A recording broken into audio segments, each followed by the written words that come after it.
right, thank you for joining us today in our Stock Market 101 Beginner Series. And today, our special guest is a good friend of mine, Mr. Marlex Ocampo. He is a stock market veteran in wealth securities. And I'm very, very happy to have you today, Oh, Marlex. thanks for that warm welcome, Carissa. Kamusta And na? Tagal natin di nakita, no? Lalo sa COVID. actually, na-disrupt yung social life ko because of this COVID. And it's a great opportunity that you invited me here so I could share my thoughts about trading. Diba? I'm sure marami tayong matututunan kay Marlex ngayon. Kasi nga, as I mentioned earlier, stock market veteran siya. And later, he will tell you how many years na siya sa stock market. So, let's start na. Okay. So today, we will focus more on stock trading. And this presentation is for people who are trading on a daily basis. And you might find the right combination here to get better odds in your favor when picking stocks.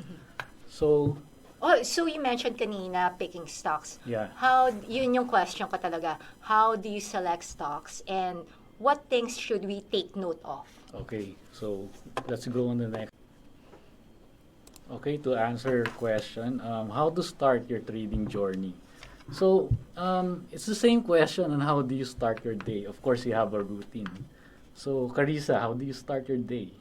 Marami ako seremonya. Depende sa Really? day. Depende ko ano yung gising ko for the day. Talaga, most of our audience, I guess, TikTok or selfie muna, di ba? So, for me, I also have a routine in stock trading. So, I try to summarize here my daily routine like a package. So, if my thoughts about trading is like a balikbayan box, I made this like a small LBC box so it's easy to deliver and understand. So, later, I will show some basic math solutions in portfolio management and a detailed trading strategy that you could use to avoid costly mistakes from the start. Okay, so first things first, just like after waking up, so how do you select stocks, diba? So are you familiar with the song of Alanis Morissette? Yes. Ironic. Yes. Okay. Can you sing some of the lines? Wag na, Joke baka lang. umulan. Okay. Baka umulan. So, ironic, di ba? She told na, it's like 10,000 spoons and all you need is a knife. So, in the stock market, how do you find that knife to make a killing? Di ba? Okay.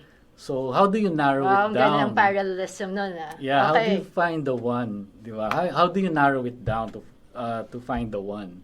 So, ilan ba yung stocks natin? Like, we have close to 300 ba? Yes. Or 100, 280? Dumadami na nga ngayon. So let's say Oo. 300 stocks out there in the PSE. So how do you filter? So like in the movie 300, di ba? Have you seen that movie? Yes, yes. So there's a leader, di ba? It's Leonidas. Okay, that's Leonidas, Oh, si Gerald the Butler. leader of the Nung bata pa siya, no? Spartan army. Yeah. Tagal na yan. Okay. So we follow the leader, di ba? Like in the stock market. So we monitor the top 20 stocks with volume. This is where I start my day. Okay. So I start my day by looking at the top 20. And you have to follow this every day to find the obvious leaders. So I look for stocks with significant volume and price True. action. So with these companies, I believe you get better odds, di ba? And merong factors, there are certain factors to consider why they might be here. So they might be, it might be because they are bought by GFIs, like big institutions like mutual funds, or some exciting stories that they might have. So what I do is from here, I select 5 of the best, Okay. put it in my watch list, and it could be a mix of blue chip stocks, growth, and siguro one speculative, diba? So you don't want to miss the next big wave of opportunities. It's just around here in the top 20. So this is where it hangs out. The future top performer will be here because of its price and volume action. Okay. Okay. That's a very, very good way of starting Yeah, out when you're yeah. picking out stocks. Okay. Yeah, so example, BDO, it just went on a new high, diba? So it's up around like 30% this year. So if you look at it, yung PSE average is like, what is it now? 6,400. And Yeah. last year it was 6.5, 6.6. It Mhm. closed to Mhm. 2022. Mhm. And it's negative, di ba? So compared Yes. to the PSE average, BDO is quite doing well versus the The average, di ba? performance of the So if you stock, yes. monitor it closely and do some research, Mhm. you might find some answers, di ba? Mhm. So yung next slide, Okay. this is where you might find the answer. So this Okay. where should we go? Mhm. Okay, so this website, so it's very easy to access. It has all the information that you need. What's the website address? PSES, sorry, PSE Mm. Edge portal. Okay, so it's easy like edge.pse.com.ph. Okay. Okay. Okay. Oh, so for our newbies ha, take note of the website. Kasi marami nga na even our stock market clients now, sometimes since they don't do it by themselves and they rely on us, when I tell them parang, oh, hanapin mo sa Edge, nandun yung news and whatever, they don't even know the website. So ito na, sinabi na sa inyo ni Marlex, okay? Yeah, so it's very easy to access. It has all the information that you need and most of the fundamentals that will back your trade.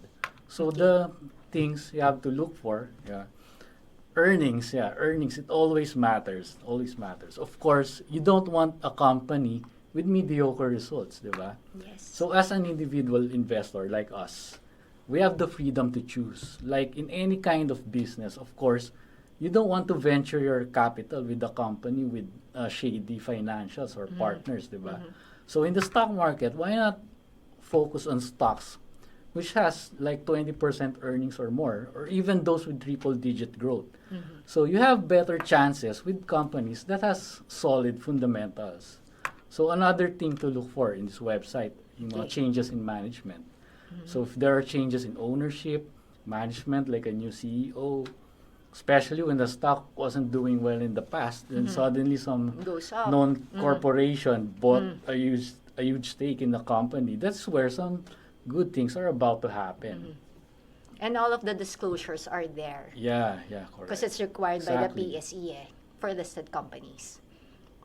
Okay, so our next slide. Actually, this is a No, Monday isa pa ritual. ulit website. Yeah, Okay. this is a Monday ritual. Every Okay. Monday. You don't Okay. forget this. Like brushing your teeth, you don't Okay. forget this. Pero Okay. you brush your teeth So once a every week day. ka lang? No. You brush your teeth everything. Kala ko not once just a on week lang is Mondays. Marlex. Pero Eh. yung Oh. Feel Equities every Monday. Yung article says Okay, every Monday. okay. Sige. So Monday Ano ritual. ulit yung website naman ito? Okay, it's feelequity.net. I think that's all. That's Okay. feelequity.net. Okay. So it helps you get in touch with the market. So reading it every Monday helps you that to get that mutual feeling on what's happening with the economy as a whole, not just So local, not just about the stock but market global, per se as well. global economy. Okay. So the articles are very helpful because it summarizes most of the latest information. So for me kasi, I'm a trader, I'm not an analyst. So the global economy, it's really hard to comprehend. I'm only a trader, so too much information in the internet could cloud my judgment. So I just need a few reliable source as my guide. So Feel Equity not just gives you updates, it also gives you updates about currencies, commodities, and many more. So for me, the market is like a Netflix series. Okay. So you need to watch all the episodes so to uncover the truth. So there is always a link to what happened before so you can understand the current events. So as I have said, the market, if you are there every day, you make that feeling mutual. Okay. Okay, so the next thing, charts. Actually, this is the most important part. So this For is, you as a trader. yeah, for me Okay. as a trader. So this is like your roadmap in trading. So will you travel, Carissa, to the northern part of Luzon without Waze? No, I might get lost. Or Baguio as a friend without Google Maps? No pa rin. Okay, so you have to know where you are Yes. before buying in the stock market. So yung roadmap mo are charts. So merong trend stages along the way that you must know. So not because a company has good fundamentals like 20, 300% earnings, may price volume action. If you don't know which part of the trend you are in, you'll be lost. and lose your money for sure. Mhm. And if you're all bullish pero yung chart looks like the peak of Mount Everest, you Mm-mm. went there and you'll get eaten by bears, di ba? So Mhm. like what Sarah discussed, yung bull market, bear market. Yung last month yeah. natin, for Okay. our viewers out there who are following up our Stock Market 101 Beginner Series, last month was Miss Sarah Uy. Yun yung minimension ni Mr. Marlex Ocampo. Yeah, the bull diba? market, bear market, Mm-mm. you can find it there. So sometimes the company continues to report good earnings, but the stock has started to decline. Mm-mm. So what might be the problem? So just like Livermore said, Jesse Livermore actually, Oh, you know favorite? My him. Yeah, favorite? yeah, Okay. he's my hero. Oo. So- So pareho pala tayo. If Oh, you same watch nga tayo. yung sa amin ng kay Sarah, Tsaka yung sobrang na-excite ako. reminiscences of a stock Yes. operator, Yes, yung book. my that favorite book. Yeah. It's like my Little Prince for financial, Talaga? yung parang classic, na parang each and Oo. every time I read it nga, parang I learn something. Oh, Tapos parang pag binabasa ko, bakit di ko to nagawa? Bakit hindi ko na-practice siya? Tapos parang ulitin ko, nga, no, ito yung nangyari sa kanya. Dapat natututo ako sa kanya. So- Very good read yan.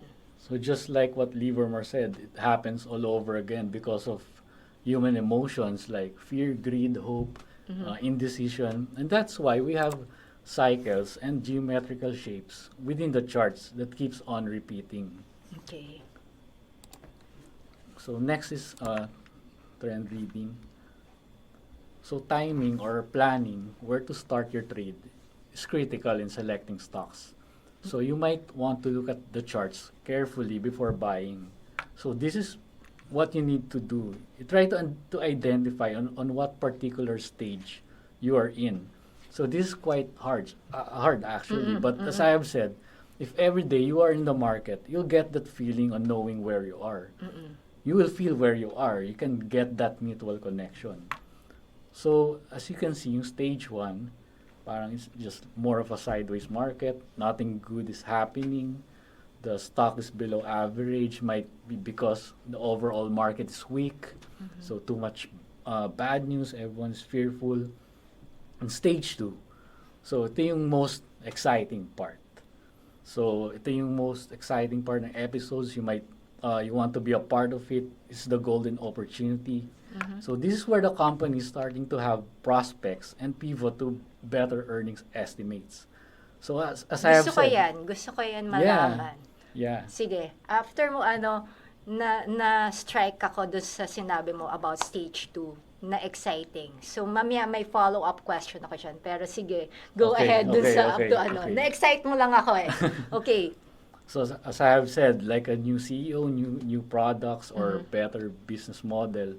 So there will be signs of accumulation as institutional money is pouring in.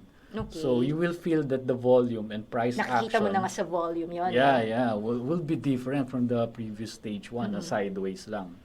So, yung kanina, linking it to what you mentioned earlier, doon sa chine-check mo every day, yung sa price volume, yung sa Okay. start ng morning mo, doon makikita mo na rin yan yung konting movement, di ba? Nagbe-build up yung volume, Yeah, tapos yung yeah. price niya, umaakit na ng konti, di ba? Yeah, related siya dun sa follow the leaders. Yes, So you okay. can see yung volume. So yung stage 3, this is to the point where volatility is high. Okay. In stage 2, parang yung stock is like moving up 8-10%, ganun. And one day, it looks like a choppy trend with wild swings of around 20-30%. So that is your stage 3. Okay. That's how it looks like. So yung stage 4 naman, this is a total downtrend. So parang it's the end game. Parang No. Thanos showed up already, snapped his fingers. I don't like parang that. wiped out half your money. I And like the best stage for me is stage 2. Stage 2, yeah. Me I don't too. want to be in stage 4. So parang like a Tarantino movie, di ba? Everyone dies in the end. So, pero you still want to watch it, but of course, you don't want to be a part of Yes, it. I just want to watch it. Yeah. I don't want That's to be a good. participant in stage 4. Kasi you'll lose money there. Yes. So let's analyze this in a real stock scenario. Sige. Oh, since yun nga, I was very interested in what you were saying earlier. Can you elaborate more? Kasi nga, you piqued my interest already do sa stage 2. Because I think not only myself, but I think most of our viewers, even if you're just a newbie, would be very interested do sa mga nasa stage 2. Ano ba yung feeling mo na parang potential leaders? Okay, siguro I'll answer that later. Okay. Let's discuss muna yung our next slide. Okay, sige. This is a sort of some history lesson too. Sige. A boy is power. This Sige. happened 2008, 2009. So as you can see, yung downtrend niya is the bear market of 2008. Okay. It's the subprime mortgage crisis, diba, in the Okay. US. So going back at these times, I remember I just got my SEC license. Okay. And I thought it was the end of everything, seeing Lehman Brothers collapse. Like, it's the 150-year institution just closed out of business, di ba? So, yung career Na ko parang just, impossible, no? yeah. Sobrang, Okay. it's like the end of the world that time. And, so my career has just started 2007, and then 2008, nag-crash. So, I'm about to get knocked out. So, but yun lang, I just continued to and persevere. Said to myself back then, I'm already like 27 years old, and I'm not going to quit. Already with the best stock brokerage in the business. Why would I throw it all away, diba? Okay. So yun. So yung Aboitiz, as you can see, it went to a stage 1 for a short time lang, and yung peak niya before was 6 pesos. So before the turmoil happened. And then, nag-start na yung bull market, it went to a new high after 6 pesos. So after nyan, it went up as much as 500% or 36 pesos in stage 2. Okay. So that's how many years? Like 2009, 2010, 2011. So after nun, in 2011, it went down na to consolidate European debt crisis. So parang for me, stage 2, this is the opportunity of a lifetime, di ba? I was part of that stage 2 rally. Okay. So actually, we were singing a song back then in Bee Gees, like Staying Alive, because we survived the bear market. So that's why I'm lucky to be here with you right now. Yes. Because of that stage 2. Oh, now for our viewers nakita ninyo yung sinasabi kanina ni Marlex. Marami talaga tayong matututunan sa kanya, sa experiences niya. Kasi nakailang financial crisis na siya. Pinaka-recent, Actually, di ba yung COVID? Twice. Di ba? Oh. Pero malala na financial crisis. Mas malala diba? to for me. For me, it was more painful. So, yun, going back, yung news back then about Aboitiz was the privatization of power assets of the government. Okay. And they kept winning bids. So, parang they're shifting na to a shipping line company. Di ba before, they have this super ferry. And then, they shifted to a power company. So, as I have said, having new developments, new management, is really something to look forward to. Okay. So, to answer your question about how to know if we are in a stage 2. Okay. So, going back, actually, this is a secret, pero I can tell it now. Yan, secret Makinig tayo mabuti kasi sinabi ni Marlex na secret. Okay? So, most of the time, it's trending above the 50-day and 200-day average. Okay. So, it's just simply... Wait, for our newbies, ano ba yung sinasabi mo na 50-day average? Moving average? Yun ba yun? Yeah, Anong moving average? Kasi yung mga iba sa kanila are just starting out. Okay. So, that's a good question. So, a 50-day moving average, let's say we have a trading today. And then, going back the 49 days, if you add all of it, divided by 50, you can plot the chart with that price. Okay. That is the average. That's kaya siya nagkaroon ng line because every day we have a closing price. So parang in layman's term na lang, parang if you're a student, if you are above 50 average, pasado. Below 50, bagsak. Okay. So that line is always available naman if you just put it in your chart. So another thing, if you look closely, parang it also form a perfect cup and handle, diba? Okay. Parang, Again, for our newbies, ano yung cup and handle? Kasi formation yon for those who are really technical analysts. Okay? so it's a repeating pattern, just Mm-mm. like what Livermore said. So Mm-mm. parang all the time, this is a powerful pattern. Like Mm-mm. that cup and handle, you can see it every time, every Mm. time. Literally, para siya talagang Um, cup and handle. yeah. Kaya yun yung tawag sa Because of kanya. greed, human emotions, yeah. Mm-mm. So that's why we have that geometrical shape. Okay. So again, another thing is yung divergence ng 150 over 200. It's also a good sign. Okay. So again, these indicators are just your guides. So what matters most is you have followed the market and you understand how is it behaving. Okay. So parang, di ba yung mga K-drama series, are you watching that? Mm-mm. So if you're a Syempre. follower of it, parang Mm-mm. you get familiar with the cast, then expect some plot twist like the market, as it always does, di ba? And maybe after 2 years, you can speak Korean already, di ba? True. So True. if in the market naman, if you become a certified follower, you have better chances of knowing what's happening and what is about to happen using your gut feeling. Because you get a feel already of the Yeah, market mutual since you connection. follow it every single Yeah, day, every diba? day. Yes. Yeah.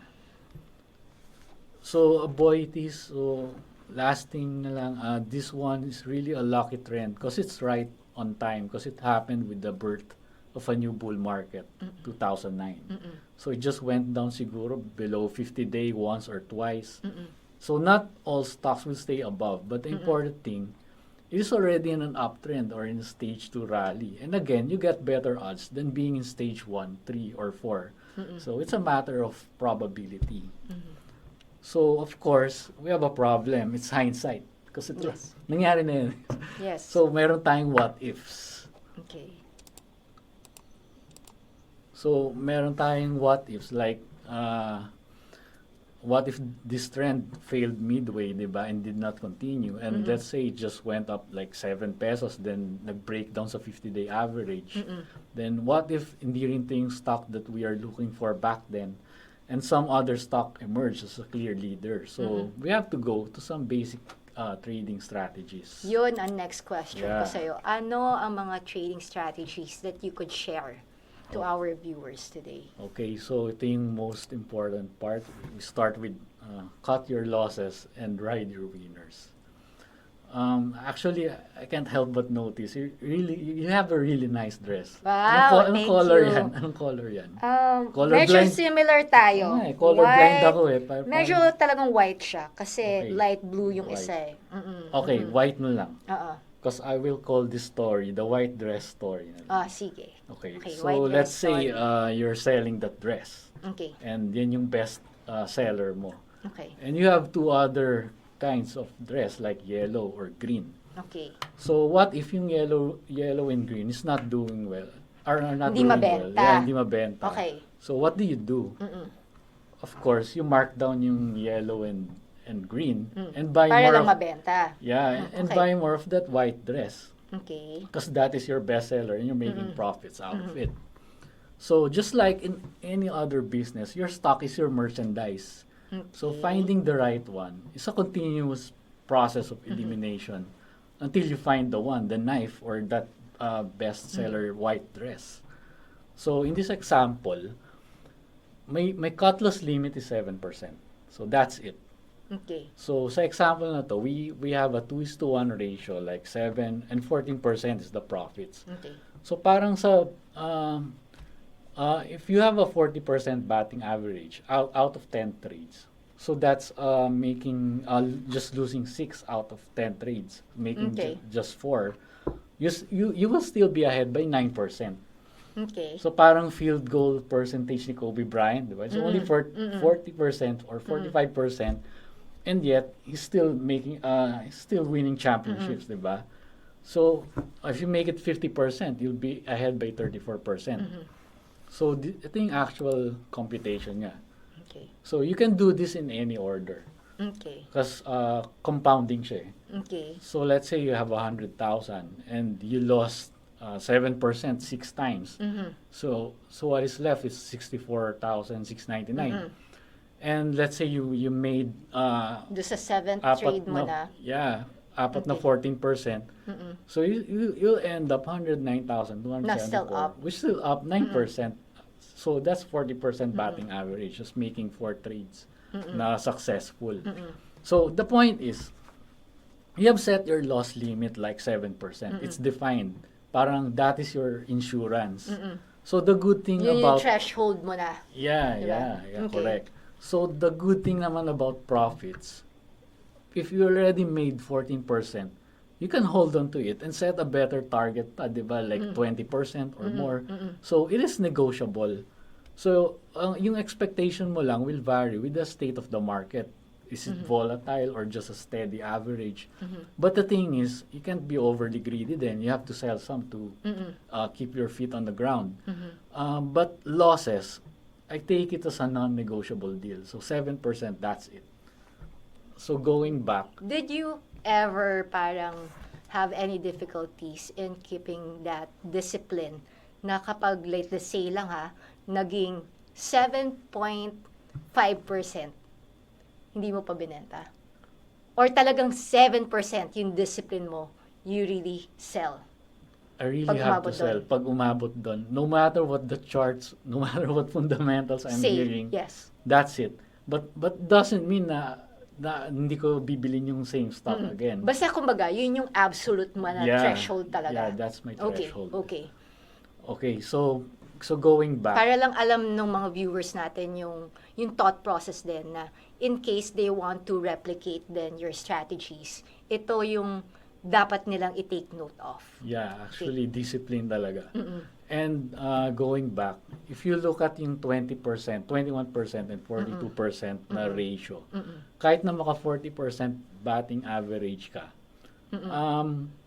you'll be negative na because wider na yung losses. And lalo na sa 50 and 100%. Of course, we all know that if you lose 50%, you need 100% to break even. Yes. So, wala ka na rin makukuha for 50% batting average. So, imagine how hard it is to make 42% but losing 20%. To recover. Yeah, it's easy if you don't have a solid trading plan, di ba? Yes. So, for me, in losses, I take it as a non-negotiable deal. It's like putting an insurance policy every time you buy a stock. So if you're already losing way past the 7% or whatever limit you set, so yun nga, whatever the charts or fundamentals, the only true thing is you're losing your capital, di ba? Na 7% na. Yeah. Okay. Okay, so next. So very, syempre iba-iba yung threshold natin. Iba-iba kasi yung risk profile natin, subjective. yung investment objectives natin, yung tenor na mahawakan natin yung investment na yun, di ba? So, I think it's best also that you get to set your risk na ito lang yung percentage nyo na kaya nyong i-sell yung isang stock. So, paano mo nga pala na-set yung 7% for yourself? Kasi Actually, that's a personal di ba? Yeah. Okay. Actually, for me, that's the ideal para sa market natin. Parang if you have 7% loss, you might think that you made a mistake, di ba? So, there might be something wrong, di ba? So, better try again rather than lose more if you are Napabutin wrong, nung diba? iba sa 10%, Oo. di ba? Okay.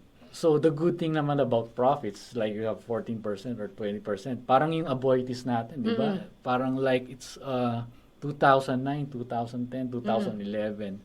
So, parang three-pit na siya eh. Like, parang you have, you made championships every year, di ba? If you have profits, di ba? True. So, yung 7%, may eclipse na siya nung profits mo from that trade, di ba? So, next topic is averaging down. Okay. So, stock is not about being right. It's about making money. Okay. So, when a stock goes down, parang it will become a battle of what you feel and what you know. Okay. So, you keep trying to prove that you were right even if the market is telling you that you made a mistake. So, meron ng Wall Street quote, di ba? Yung, don't fall in love with the stock. With the stock. Yeah. So, to answer yung question, yung greatest losses, what are the greatest losses? So, for me, yung missed opportunities, if all your money is tied up in a falling stock that you believe will come back in price, it could bring a huge damage in your portfolio and your mental health as well. Mm-hmm. So buying more on a clear downtrend is a dangerous pastime. Mm-hmm. It's like catching a falling knife. Mm-hmm. So if your first trade showed a loss, why would you buy more? It's like putting good money after bad, di ba? Mm-hmm. And going back to our white dress story, Mm-mm. why would you buy more yellow Yung and green. green shirts? And Mm-mm. if it's not selling well, di ba? Mm-mm. Okay. So next we have some simple money management. Of course, you're not going to put all your capital all at once, di ba? In a Yes. single stock. Yes, yes. So the market is a marathon, not a sprint. Mm-mm. So you don't let your greed and emotions to take over and regret that bad decision. Mm-hmm. So the ideal for me is to set a risk limit of 1% of the total money So that you could have. get the budget kung Yeah, ano lang yeah, yung percentage correct. na ilalagay mo sa isang stock. Oo, that's Okay. comparable with the movement of the index at low volatility. Okay. So I made this example easy to understand. So let's say you have 1 million, that's all you have, kunyari lang. So as you can see, yung 1% of 1 million is 10,000, di ba? So let's say you have an entry price sa stock na 10 pesos Mm-hmm. and we apply the 7% cut loss rule. Okay. So 9.3 out ka na, di ba? So 10 minus 9.3, 0.7. Mm-mm. So if you divide that 1% limit, the 10,000 to 0.7, you can arrive to the number of shares you can buy, which is Okay. 14,285 shares or 140,000 pesos. Mm-mm. So if you lose 10,000 out of 142,000, that's already 7%, di ba? Pero in your total of 1 million, it's only 1%. Yes, yes. So a good practice is to control the amount that you have. It's like buying a pro bet first, just a little amount to get that emotional connection with the stock. Get the feel muna. Yeah, diba? otherwise if wala naman yung money mo doon, you'll not feel anything, Yes. di ba? So, yun nga, if your first trade showed a profit, maybe you can buy more like 7,000 shares more, di ba? So, yung risk mo will be half na lang. So, the point is, it's much better to average up because you're already making money. Diba? Na yung iba, I think the misconception nga is they average down. Yeah, Diba? yun yung common. Kasi ang feeling naman nila, when I average up, ay bakit mas mataas na yung presyo? Yeah, Na yeah, parang nalulugi correct, ako. correct. Which is, hindi siya yung rational way of looking at it. Yeah. Diba? So it's much better to average up, diba? Yes. Kasi you're making money and Yes. yung first trade mo, tama yung bili mo, diba? Kasi you're making profits. Okay. So our last topic, yung money begets money. So let's say you made a lot of money turning that small capital into a fortune. So actually na-discuss na to ni Raymond eh. So maybe okay. you can go back din sa presentation niya. So you may start buying a new car, a phone, or whatever depreciating assets you may think of. Maybe you want to think twice and try to make that money work for you, diba? So instead of you working hard for money again. Yes. So meron tayong mga preferred stock which is like right now malaki na yung payout nila, yung yield nila is like 6-7%, diba? As well as corporate For bonds. our newbies out there, ano ang preferred stock? Sorry. Preferred stock is also a stock pero it's also traded pero it has a maturity. Like after the maturity, you get all your money back. Yes. I'd like to And- think of it in a way then as a hybrid. Na Yeah, as a parang hybrid. stock Correct. siya, tapos nun may bond component. Because you get paid rin kasi interest in the form of dividends na fixed siya. Oh, Yun. correct. At the same time, you could trade it in the stock market. Unlike bonds na usually secondary market lang. Yeah. So corporate bonds parang iba yung exchange na, it's like PDTC pero same thing, it's like they are paying quarterly Yes. for the dividends. And yung REITs also a hybrid, also a stock with a high dividend payout, diba? But most of the REITs are invested in real estate. Yes. And it also has risk because it's traded every day. So the point is you did not exchange your profit like your cow, the money you made in stocks, for a car, but you converted it into another form and still owning it. You're just milking it, and that milk is for free. It's called rent and interest. Diba? So by investing in these assets, they become like your workers. So they bring profits and paying you because you lend them money for their business. Yes. If you do the other way around, like you mortgage a car or a house, so you become the employee of the bank, and you need to work hard to pay for that interest. True. Okay, so yun lang, we build more of these assets, delayed gratification, and maybe in the long run, you'll be living on rent and interest with the profits you made in the stock market. Diba? You can just pay for that car or phone using dividends. Okay, so So, closing remarks That's na it. tayo. Ano ang mga advice that you can give our newbies out there? Ako parang yung sa sinabi mong last, yung takeaway ko is parang you really have to, actually that's the rationale behind investing, diba? That you are still earning even while you are sleeping. Sabi Yeah, nga ni yeah. Lolo Warren Money Buffett, works for you. diba? Yeah. O, not the other way around. Because you don't want to work hard for the money. You want your money to work hard for you, yeah, diba? correct. Yun. So, I think nag-resonate sa akin yung sinabi mo na yon do sa last part. Na very, very important yon na concept na matutunan ng mga newbies natin out there. Aside from that, ano pa ang investment advice mo sa akin? Actually, there's nothing else, but what I could say is there's no alternative but success if you just give 100% commitment. Just like what I said, every day you have to be in the market, diba?